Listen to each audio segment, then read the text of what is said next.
Have you ever noticed that the smarter you are in your native language, the more likely you are to just completely freeze when someone asks you a simple question in English? Oh, absolutely. It's a classic problem. Right. So I want you to picture this. You're standing in a room. Maybe it's, a professional networking event. Or just a casual birthday party for a friend. Yeah, exactly. Or even like you're on a video call waiting for the meeting to start and everyone is just making small talk. The worst kind of pressure. It really is. But the conversation is actually going pretty well. You have a coffee in your hand, you feel relaxed, and then someone turns to you, smiles, and drops the inevitable question. So what do you do? Yes. Yeah. What do you do? And I've seen it happen so many times. Okay. Suddenly your mind is just, well, it's a blank wall. Your heart starts beating faster. You know what your job is, obviously. Of course you do. You wake up and do it every single day. But trying to explain your job naturally in English without sounding like, I don't know, a robot reading a dictionary, it suddenly feels impossible. It really does. Why does such a simple, everyday question cause so much sheer panic? Well, the psychology behind that panic is actually fascinating. When you freeze in that moment, it doesn't mean your English is bad. Right. The panic usually doesn't come from a lack of vocabulary, actually. It comes from something called cognitive load. Cognitive load, like your brain is carrying too much weight. Exactly. Think of your brain like a computer trying to run way too many heavy programs at the exact same time. Oh, I hate when my computer does that. Everything just stops. Right, it crashes. Because you are trying to translate your professional identity, remember the correct grammar rules, and, sound highly intelligent, all in a split second. It's simply too much pressure for the brain to process in real time. It really is. That makes a lot of sense. Mm. You aren't just translating words. I mean, you're trying to translate your pride and your status in society. Yes, exactly. So how do we fix the computer crash? Well, that is exactly what we are exploring in today's deep dive. We're going to decode the exact formulas, the natural spoken phrases, and the specific vocabulary you need to discuss your professional life with total confidence. It's going to be very practical. Very practical. We have a stack of amazing source materials focused entirely on spoken English, and we are going to build a clear blueprint for you today. And we want to be very clear right up front. Mm-hmm. We are not just giving you a script to memorize. No, definitely not. We're going to explore a very powerful learning technique from our sources. It's called learning conversation shadowing. Shadowing. I love that term. It's great, right? It's a method that uses active listening, physical repetition, and something linguists call chunking. Chunking, like breaking things into chunks. Exactly. This method takes all those English words floating around in your passive memory, the ones you know when you read them, and turns them into smooth, automatic spoken language. It's basically a system to bypass the panic entirely. But, before we can talk about how to practice the shadowing technique, we really need to look at the starting line. The question itself. Right. We need to understand the question, what do you do? Why does translating your job directly from your native language usually cause confusion right away? Well, if we look at the core of human interaction, we have to realize something important. When a person at a party asks about your job, they aren't asking for, like, a copy of your official employment contract. Right. They don't want to see your paperwork. No. They want a complex human resources title. They're simply asking for a story. A story. I like that. Yeah, they want to know how you spend your days and where you fit into the world. And in English, the most natural, friendly way native speakers invite you to tell that story is by asking, what do you do? Or what do you do for a living? Which is an interesting cultural point, I think, because a lot of English learners are taught in school to answer a different question. They are taught the question, what is your job? Yes, textbooks love that phrase. They do, but our sources point out that native speakers rarely actually ask it that way in real life. True. I mean, what is your job? Yeah. Is perfectly correct. Grammar, absolutely. But it carries a very different emotional tone. How so? It sounds rigid. It sounds like you are speaking to an immigration officer at the airport, or maybe filling out a government form. Oh, wow. Yeah, what is your job? It demands a data point. Exactly. It's an interrogation, not a conversation. What do you do is much looser. It's an invitation to chat. It's really the hallmark of natural, everyday spoken English. Okay, so someone smiles and asks you this friendly, loose question. What do you do? How do you answer it without overthinking? The sources give us the absolute simplest, most bulletproof formula to start with. Let's hear it. It's just, I'm a plus your job title. That's it. That's it. I'm a teacher, I'm a nurse, I'm an accountant. It's incredibly short. It is very short, almost too short.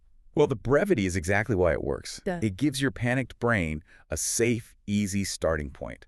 You don't have to build a complex sentence. Right, you just get the core fact out there. Exactly. However, if you want to instantly sound like a confident, fluent speaker, you do need to add one more piece to the puzzle. Okay, what's the upgrade? The true conversational upgrade is attaching exactly one short sentence of context right after your title. Let's hear an example of that. So you don't just say, I'm a chef. Yeah. That is a bit too short and it kind of closes the conversation. The other person just says, oh, nice. Right, dead end. Yeah. Instead, you say, I'm a chef. I work in an Italian restaurant. Oh, that's much better. Or you don't just say, I'm a software developer. You say, I'm a software developer. I build mobile apps for fitness.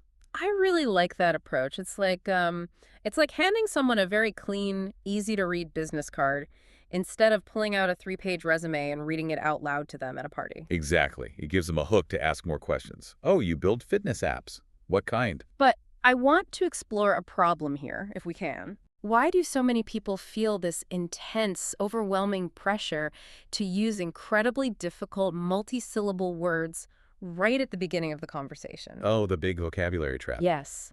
I've heard people introduce themselves by saying things like, I am a senior optimization synergist for human capital. Oh, no. And I just think, I have absolutely no idea what you do all day. Are you an HR? Are you a robot? It's a very common trap, and our source materials address this directly.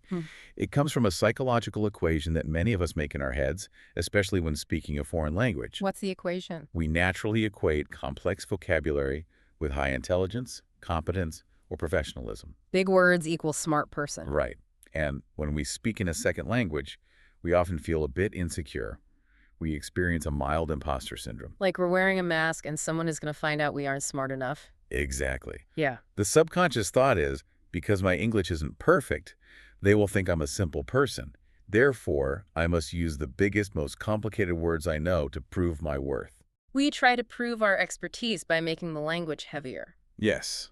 We hide behind the big words. But the reality is the exact opposite, isn't it? Native speakers don't do that in casual conversation, do they? Never. The sources emphasize a golden rule of English communication. Clear English is always better than complicated English. Clear is better than complicated. That's a great rule. If you listen to highly successful CEOs or top-tier professionals, they default to very clear, simple English when they meet someone new. The goal of small talk is human connection, not a vocabulary test. Right. If I have to stand there and translate your complicated job title in my head, the conversational flow is completely broken. Exactly. Clarity is confidence. If you know what you do, you can explain it simply. But, this brings up a very sensitive situation. What's that? What if you can't use the I'm a plus job title formula? What if you are in a vulnerable status? Oh, yeah. For example, maybe you recently lost your job, or you just graduated from university and you haven't found a company to hire you yet. Answering the question, what do you do, when you don't actually go to an office every day, that can feel incredibly embarrassing. It really can. And this is a vital point about how we use language to handle social discomfort. Right. The English language actually has built-in, highly polite, standardized phrases specifically designed to protect your dignity in these exact moments. Oh, that's good to know. The sources really want you to remember, not having a traditional job is a completely normal part of the human experience. You don't need to feel embarrassed as long as you use the right conversational chunks. Okay, so if I'm at that networking event and I am currently unemployed, I probably shouldn't look at my shoes, sigh, and say, I have no job, nobody hired me. Oh, please don't say that. It just makes everyone sad and kills the mood, right? How do we handle it naturally? Use phrases of forward momentum. Forward momentum. I like the sound of that. You say, I'm looking for a job right now. Simple, honest. Exactly. Or, even more diplomatically, you use this chunk, I'm between jobs right now. Oh, let's look closely at that phrase. I'm between jobs. That is a brilliant way to phrase it.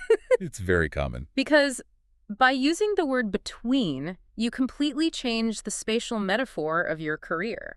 It implies that your current state of unemployment is not a failure. It's just a brief waiting room. Yes, precisely. You are standing on a bridge between your last great opportunity and your next great opportunity.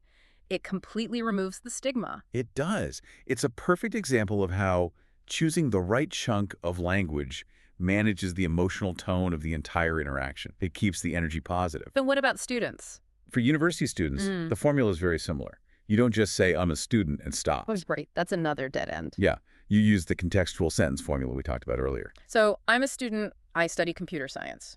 Or I'm a student, I'm studying to become an architect. Exactly. It shows direction. It gives the listeners something interesting to ask a follow-up question about. Because the natural response to, I study computer science is, oh, that sounds like a tough major. Or where do you study? Right, the conversation just flows naturally from there. And that beautifully sets up our next major topic. Because once you have successfully established your core identity, whether you're a chef, a software developer, or between jobs, the person you're speaking with will instinctively try to place you in the physical world. They want to map it out. Yes, they want to know where you are located. Which brings us to some of the trickiest tiny words in the English language. Prepositions. Ah, prepositions. They are the ultimate test of a language learner's patience. They really are. Navigating the answer to the question, where do you work, requires us to master the battle between the word at and the word for. Yes, at versus for. According to our deep dive sources, this is a place where trying to translate directly from your native language usually creates absolute chaos. It creates chaos because prepositions in English are highly spatial. They create an invisible map in the listener's mind. Okay, so how do we draw the map correctly? When we talk about locations in companies, the sources lay out a very clear, strict distinction. You use the phrase work at when you're referring to a specific physical, geographical place. A physical place. Yes. For example, I work at the city hospital, or I work at the high school on 4th Street. You are placing yourself on a physical map. Okay, so at is for the bricks in the glass, the physical building or the street location. Yes, exactly. But if you are talking about the corporate entity, the brand name, or a specific person who pays your salary, you must use work for. Work for. Right, you say, I work for Microsoft. Microsoft isn't just a building, it's a massive, abstract organization. Or you say, I work for Dr. Smith. Dr. Smith is the entity employing you. I see. So you could theoretically put them together, right? Could I say, I work at the Seattle office for Microsoft? That is a perfectly natural, highly fluent sentence. It correctly utilizes both prepositions in a single breath. But I have to ask about modern life. With the massive global shift to remote work over the last few years, how has everyday spoken English adapted to this? It's a great question. Because the question, where do you work, implies a building. But for millions of people today, that building is just, well, their living room sofa or a local coffee shop. How do you describe a workplace that basically doesn't exist in the traditional sense? Language is a living thing. And what's fascinating here is how quickly English adapted to this new reality. The source material highlights the modern phrases that have become completely standard all over the world. What are they? You simply say, I work from home, or you use the slightly more professional chunk, I work remotely. I work remotely. That sounds very sleek and modern. It does. And for the rising number of independent workers who don't have a boss at all, the standard phrases are, I'm self-employed, I'm a freelancer, or I run my own business. I hear freelancer all the time now. Yes, these chunks have become incredibly common. If you say, I'm a freelancer, you require no further justification in a casual conversation. Everyone instantly understands what that means. You know, I want to try a mini role play here to really demonstrate these concepts for you, the listener. Okay, let's do it. Let's say I'm at that networking event. I want to tell you about the people I work with every day, but I'm a bit nervous. My brain is overloaded. So I translate directly from my native language. I look at you and I say, I am an engineer. I work at Google. I work with 10 peoples. Okay, let's analyze that. The most important thing is that I understand your meaning perfectly. Communication did happen. Right, you know I have 10 coworkers. Exactly. However, as your expert guides, we want to help you upgrade that to sound natural, relaxed, and confident. The phrase 10 peoples is a very common grammatical error because people is already plural. Right, adding the us is a mistake. Yes. But instead of focusing purely on fixing the grammar of that one word, the sources suggest swapping out the whole phrase for a natural English chunk. Okay, upgrade my English. What should I say instead of I work with 10 peoples? You could say, I work with a small team. Oh, that's smooth. Or you could say, I have 10 colleagues in my department. Or if you want to explain the structure of the company, you use the chunk. I report to the engineering director. I work with a small team. Notice how saying that feels so much smoother. It completely avoids the trap of counting numbers and worrying about plural nouns. Exactly. You bypass the grammar trap entirely, I work with a small team. Yes, that rolls right off the tongue. It feels less like I'm reading a math equation and more like I'm describing my daily life. which is exactly what small talk should be. Right. So let's review where we are. We have established the what your title. We have established the where and the who, your location, your company, and your team. But that's all just the introduction. Exactly. The real substance of the conversation, and honestly, the place where you might get deeply, profoundly stuck, is describing what actually happens during those 40 hours a week. Moving beyond the job title, to answer the specific question, what does your job actually involve? Right, the daily grind. This is a big transition. It requires moving away from static nouns and starting to use active verbs. And the sources give us a highly reusable spoken chunk for this exact moment, a sort of plug-and-play formula that you can use for almost any profession. Wait a second. You say, my main responsibility is to, plus a basic verb. Oh, yes. So, my main responsibility is to teach students. Or, if you want to list a few things, my responsibilities include, plus a list of actions ending in ing. My responsibilities include answering emails, organizing meetings, and preparing reports. That structure is the absolute backbone of professional spoken English. It really is. Saying, my main responsibility is to, Yeah? is incredibly useful because it buys your brain a few seconds of time to figure out which verb you're going to use next. Ah, like a built-in pause. Exactly. It acts as a runway, and it signals to the listener that a clear, organized thought is coming. But here is an observation from the source text that really struck me, and I want to push back on it a little bit. Okay, let's hear it. The text lists out a bunch of different professions to help you practice this formula. They list customer service, sales manager, graphic designer, software developer. Right. These are complex, demanding jobs. They take years of university training. But the verbs the sources suggest using to describe these jobs are incredibly, almost shockingly basic. The verbs are help, answer, lead, set, create, write, fix. I see where you're going with this. If I am a senior software developer and I spend my day writing complex algorithms for artificial intelligence, is it really enough for me to stand at a party and just say, I fix bugs? It feels too small, right? Doesn't sound too basic. Doesn't that risk making me sound like a junior employee who doesn't know much? It's a very natural fear, and it goes right back to the trap of wanting to sound intelligent that we discussed earlier. Hmm. But we have to look at the underlying mechanics of spoken English. Okay, teach me the mechanics. The English language heavily favors using simple verbs paired with specific nouns. This specific combination is the secret to powerful, confident communication. Simple verb, specific noun. Yeah. How does that work in practice? Let's use the software developer example. Okay, let's say that software developer tries to sound highly intelligent.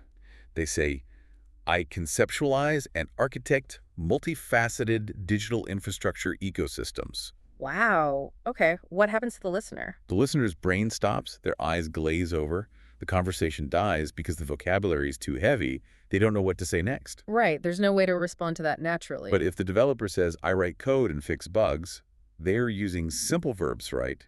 Fix paired with specific nouns code, bugs. Ah, I see. The listener instantly understands the mechanics of the person's day. They can picture it. So the complexity of the job belongs to the noun, not the verb. Precisely. Overcomplicating verbs almost always leads to hesitation, grammatical errors, and listener confusion. Give me another example. Let's look at other jobs. A graphic designer says, I create visual designs. A sales manager says, I lead a team and set targets. Simple action, clear object. That is the true secret to sounding fluent and confident. That is a massive relief, honestly. It means you don't need to memorize a dictionary to explain what you do on a Tuesday. Not at all. And speaking of Tuesdays, the sources also talk about how to describe your daily schedule. They suggest using the simple present tense to just walk through a day in chronological order. Yes, the chronological walkthrough is a classic, very comfortable conversational tool. I wake up at 7, I start work at 9, I finish around 5. Exactly. It paints a very clear picture of your life. And using the simple present tense is crucial here. You are describing a daily routine, not a specific action that is happening right this exact second. Okay, before we move on to the emotional side of having a job, I want to take a quick pronunciation clarity reminder from the expert notes. Oh, good idea. There are a couple of words here that trip up almost everyone learning English. Let's start with the word for the people you work with. It's spelled Colleague. I hear so many people pronounce this word as college, like the university. It's a very common error, Uh-huh. and it can cause a lot of confusion in a conversation. Mhm. The stress and the vowel sounds are entirely different. Walk us through it. The place where you go to get a degree is college. It has a short O sound and a soft G at the end. Right. But the person you sit next to at work is a colleague. It has a long E sound at the end and a hard G. It's pronounced colleague. Let's practice that. Call egg. Got it. And the other famous word is the word for your daily plan. Schedule. I've heard this word pronounced a million different ways. What is the actual rule here? The great news is there are two entirely correct standard pronunciations. You just pick the one you like and stick with it. Really, two? Yes. In American English, it is pronounced with a hard six sound at the beginning, schedule. And in British English, it is pronounced with a soft she sound at the beginning. Schedule. Both are perfectly valid anywhere in the world. So I can say schedule or schedule. Yes. The key is physical comfort in your mouth, not achieving some mythical perfect accent. Choose the one that feels easiest for you to say and use it confidently. I love that English just gives you a menu of options sometimes. Pick your favorite. Exactly. So what does this all mean so far? You have explained what your job title, you've explained the where your office or your living room, you've explained the when your daily schedule. It's a very solid foundation. It is, but true human connection doesn't happen by just listing facts and schedules. Human connection relies on sharing emotion. To truly engage the person you're talking to, you have to share how the job actually makes you feel. This is exactly where the conversation shifts from being purely informational to being interpersonal. And it requires a completely different set of linguistic tools. The person asks you, do you like your job? Now, if you love your job, the sources say, this is very easy. You just use positive expressions. I really enjoy my team. I love the creative freedom. Or my personal favorite phrase, I feel like I'm making a difference. Those are beautiful, simple phrases. They are. Positive emotions are generally very straightforward to express across all cultures. We all smile and say, I love it. Right. But what if you don't? The linguistic challenge arises when you are asked about the negative aspects of your work. Expressing dislikes requires significant linguistic finesse and emotional intelligence. Finesse is exactly the right word, because let's think about the reality of networking or making small talk. We can't just stand at a party, sipping our coffee and yell, I absolutely hate my boss and I hate waking up early. My job is a nightmare. No, please don't do that. It's a massive social mistake. It makes the other person uncomfortable, it makes you look highly unprofessional, and it instantly ruins the friendly vibe. So how do we soften the blow in English? How do we complain without sounding like an angry complainer? We use the vocabulary of professional diplomacy. Professional diplomacy. Yes. In English-speaking corporate cultures, using direct, harsh words like hate or terrible or awful is considered too abrasive for casual professional talk.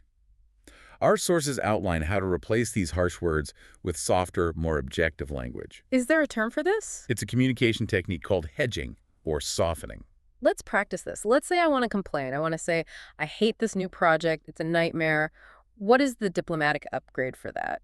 Instead of focusing on your internal hatred, you objectify the difficulty. You remove your personal anger from the sentence. You say, I find it challenging. I find it challenging. Or you say, it could be difficult sometimes. Wow. I find it challenging. That sounds so mature. It sounds like I am a professional facing a noble battle, not an angry employee complaining about a spreadsheet. Exactly. You maintain your dignity. Let's do another one. Instead of saying, I hate the hours, I work all night, it's awful, you shift the focus away from your suffering and onto the abstract concept of the work itself. How does that sound? You say, working long hours can be tiring, or the workload is quite heavy. The workload is heavy. It sounds like a simple statement of fact rather than a personal grievance.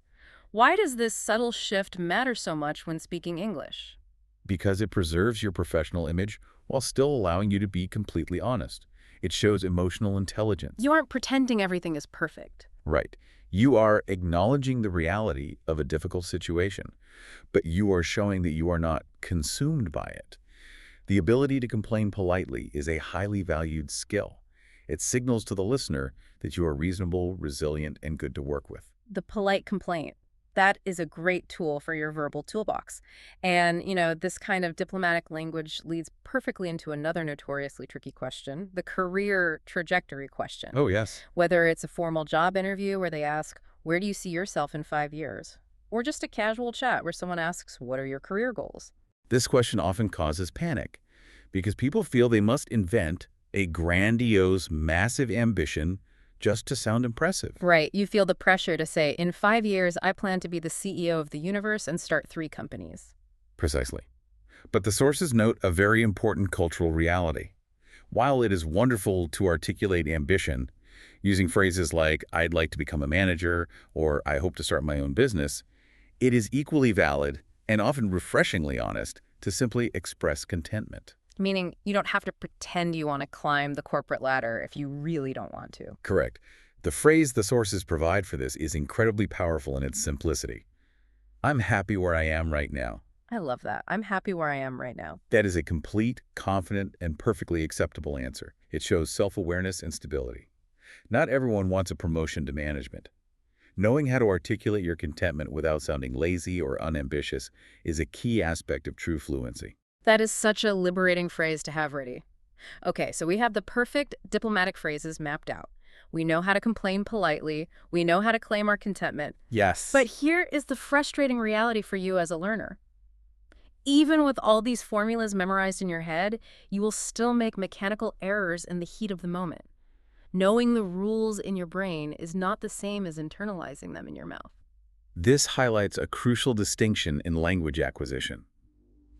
There is a massive gap between passive knowledge, what you understand when you read a book, and active mastery, what you can produce spontaneously under pressure. And this gap is where we see a very specific set of common grammatical traps. Yes, the traps. These are the tiny mistakes that completely damage a speaker's confidence. The sources highlight a few major culprits that happen over and over again. The first one is using the wrong verb tense to describe your job. This is a big one. Specifically, using the present continuous instead of the present simple.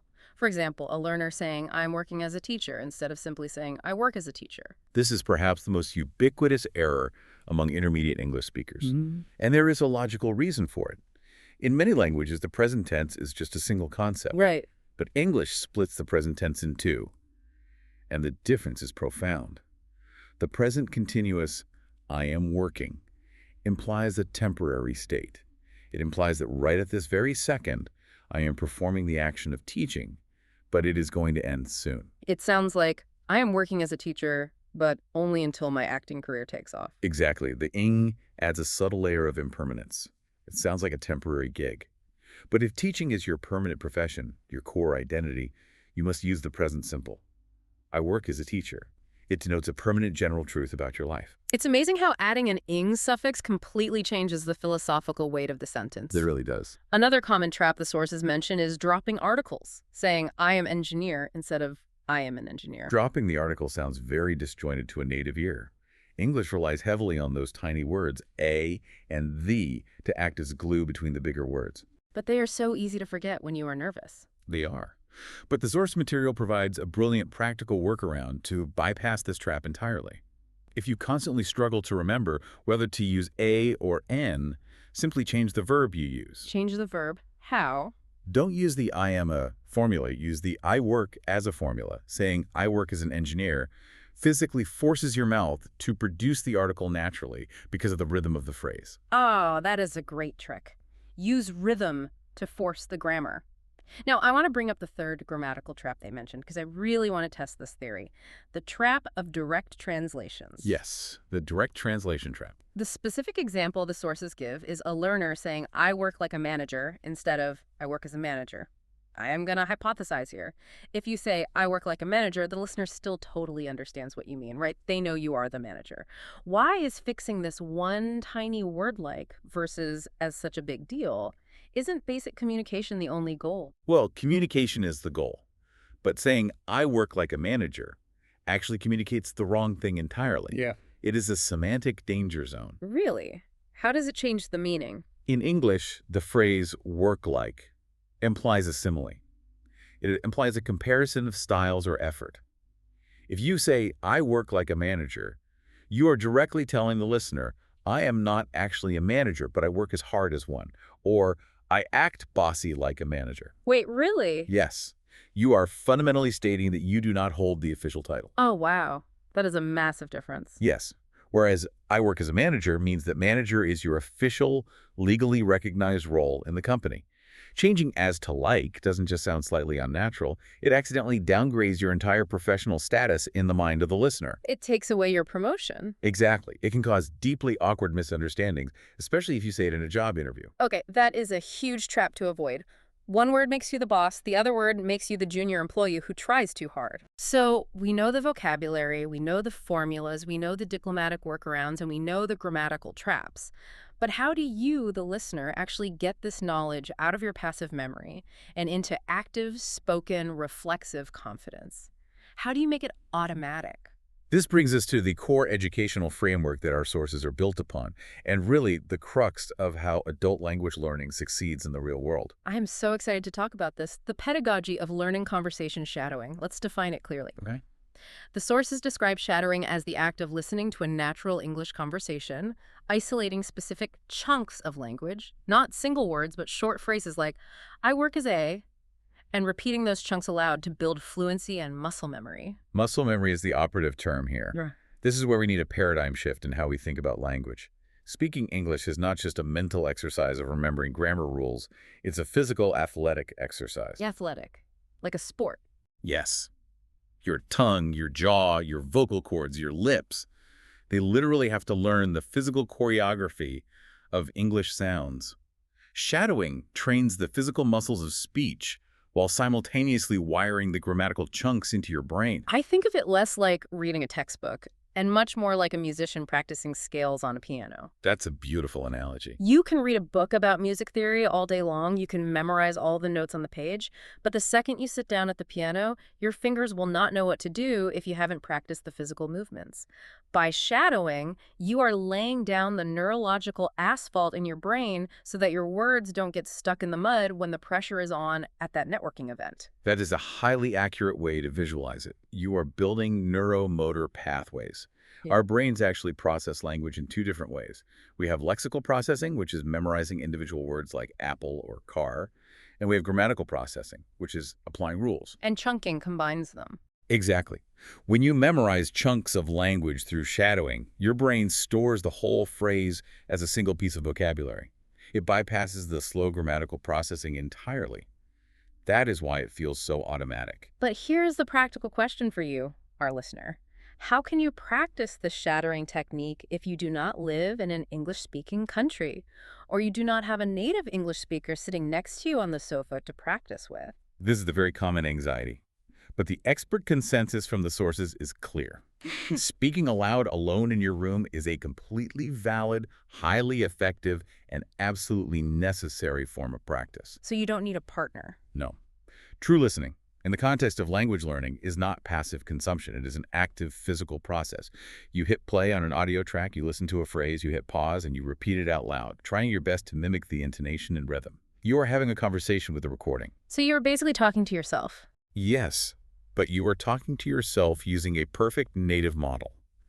And the sources stress a major psychological shift that you need to embrace today. Confidence grows after repeated use, not before. Let's highlight that. Confidence comes after you speak, not before you speak. Exactly. Most learners wait in silence until they feel 100% confident and grammatically perfect before they open their mouths to start speaking.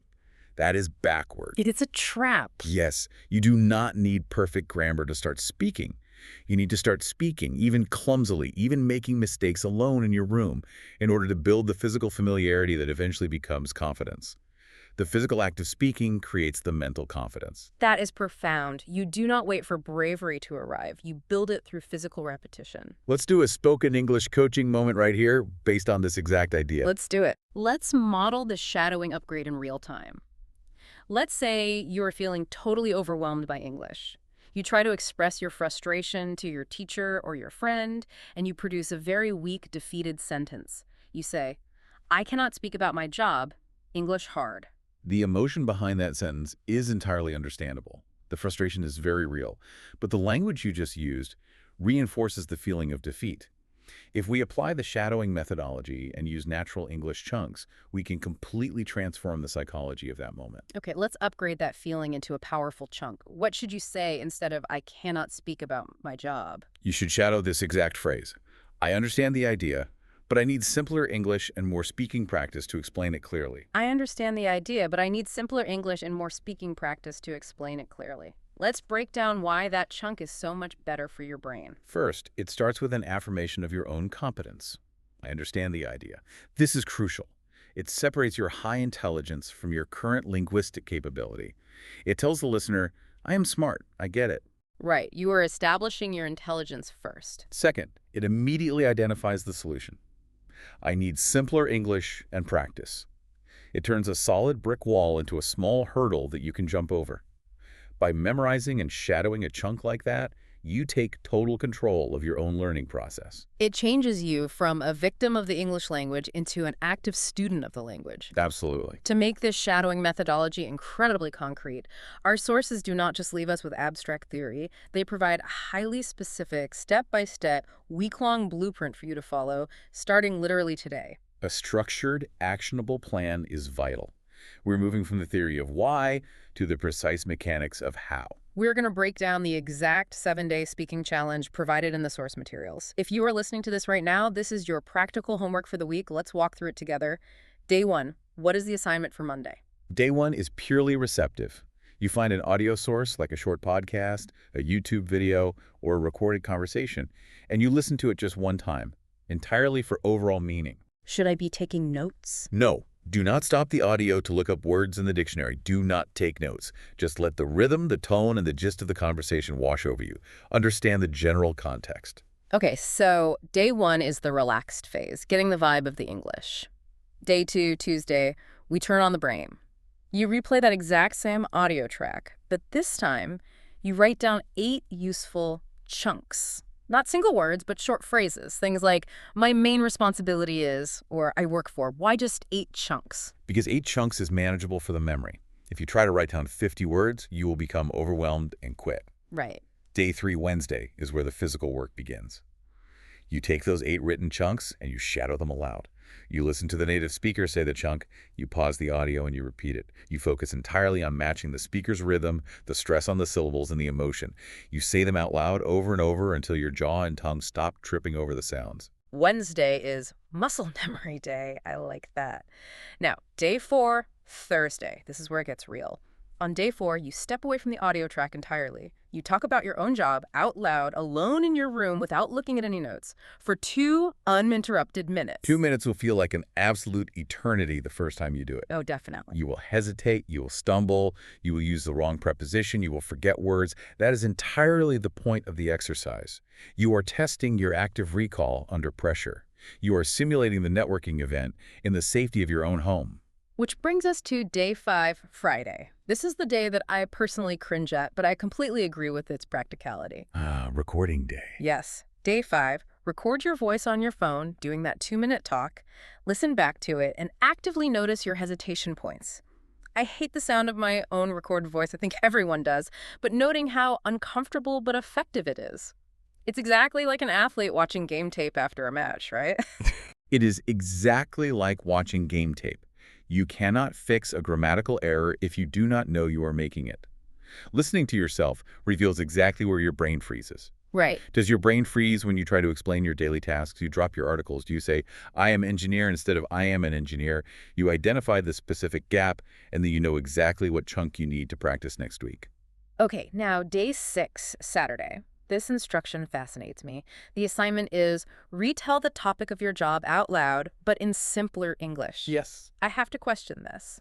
Why retell it in simpler English? Shouldn't you, by day 6 of practicing, be trying to use more advanced, complex words to level up? This is perhaps the most profound insight in the entire source material. We are circling all the way back to the intelligence trap we discussed at the very beginning of this deep dive. True fluency is not about adding complexity. It is the ability to distill complex information into clear, universally understood ideas. Explain how simplification proves fluency. Simplifying forces your brain to rely on core structural chunks rather than fragile, memorized vocabulary words that might disappear when you panic. If you can explain complex software engineering or medical procedures using only basic verbs and clear nouns, you have achieved true language mastery. I see. Simplification is the ultimate test of comprehension. If you cannot explain it simply, you do not understand the language well enough yet. That is so counterintuitive, but it makes perfect sense. Complexity is often just a place to hide behind jargon. Simplicity requires true understanding and confidence. Exactly. And finally, day 7, Sunday, the culmination of the week. Hold a mini conversation with yourself or a friend if you have one available. Using all the chunks you've gathered and practiced over the week, you put the entire puzzle together. It is a complete, holistic cycle of language acquisition. You move from passive listening to chunking, to physical shadowing, to self-correction via recording, to simplification, and finally, to spontaneous spoken production. It is a foolproof roadmap for fluency. It really is an amazing system. Okay, as we start to pull all of this together and summarize this incredible journey we've been on today, we started this deep dive talking about how to survive that initial heart-stopping panic at the networking event when someone asks you, "What do you do?" We mapped out exactly how to diffuse that panic. You start by using the simple I'm a plus context formula. We navigated the treacherous spatial waters of prepositions, knowing when to say you work at a physical place versus working for a corporate entity.